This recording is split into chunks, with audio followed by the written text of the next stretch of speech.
السلام عليكم ورحمة الله وبركاته. عيد مبارك سعيد أيها الجمهور الكريم.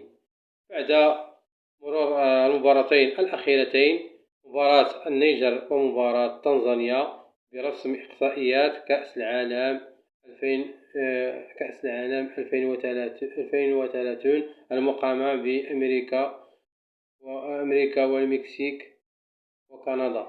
الجمهور المغربي تسلل له بعض الشك، بدأت يشك في مردودية المنتخب الوطني المغربي وإمكانية فوزه بكأس إفريقيا للأمم. كأس إفريقيا للأمم التي رغم أنها تقام في البلاد ديالنا إلى أنها ستكون صعبة، وذلك بوجود منتخبات قوية كالسنغال والكاميرون ومصر وتونس. هي ديما تونس تتفاجأ الجمهور الرياضي الكريم، حيث أنها تكون في الأدوار ديال الدور الأول، تكون لعبة تتوز بصعوبة، ولكن تتوصل ديما لثمن النهائي أو نصف النهائي. المنتخب الوطني المغربي فعلا بعد إصابة بعض اللاعبين كأخوماش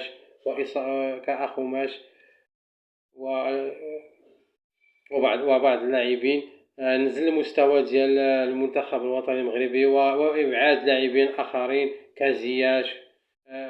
كزياش بوفال الذي يزاول الآن في الدوري البلجيكي. أن المستوى ديال المنتخب الوطني حقيقة نزل، والمنتخب الوطني المغربي تعود على أنه يفوز بالحصص الكبيرة على المنتخبات الصغيرة وبسهولة وبطرق احتفالية ب5 أهداف أو 6 أهداف.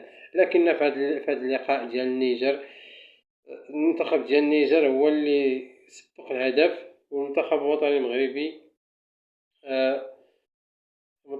المغربي سجل بصعوبة بالغة، بان في المباراة واحد الأخطاء دفاعية، حيت أن الاعتزال ديال اللاعب سيس خلى واحد الفراغ كبير، وأن ما كاينش صراحة شي بديل قوي مثل المدافعين السابقين كسايس والذي سبقه بسنوات كبن عطية، حيث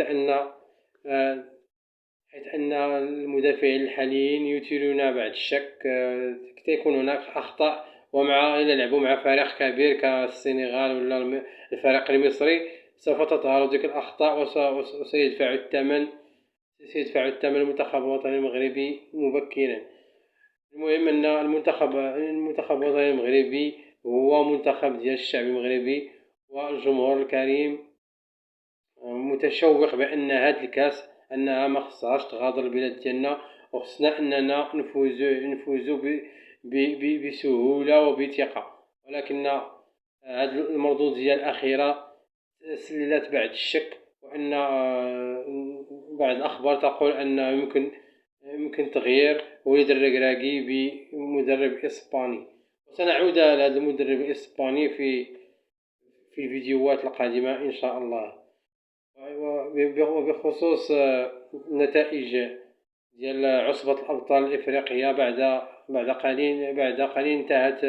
قبل قليل انتهت مباراة الجيش الملكي وبيراميدز المصري. هذا بيراميدز المصري هو فريق جديد يلاه تأسس شي 4 سنوات على الأكثر، وهو بأموال خليجية هي اللي قامت بتمويل هذا الفريق الناشئ اللي كان فاز عليه الرجاء البيضاوي ماشي بعيد ب3-0 في ميدانه بسهولة. فريق الجيش الملكي بانهزامه ب3 أهداف لواحد، مردود يسيء للكرة المغربية. فين هو الجيش الملكي اللي كان فيه الصمادي، اللي كان فيه فلوح، وكان فيه فلوح وتغيب الآن بعد الأسماء عن ذكري. كان فريق قوي تنهزم بصعوبة في النهائي ب1-0.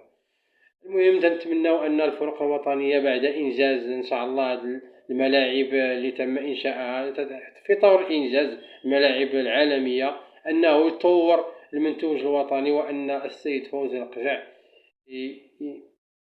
يطور البطولة الوطنية، حيث البطولة الوطنية ستكون هي الخزان الأول للمنتخب الوطني المغربي.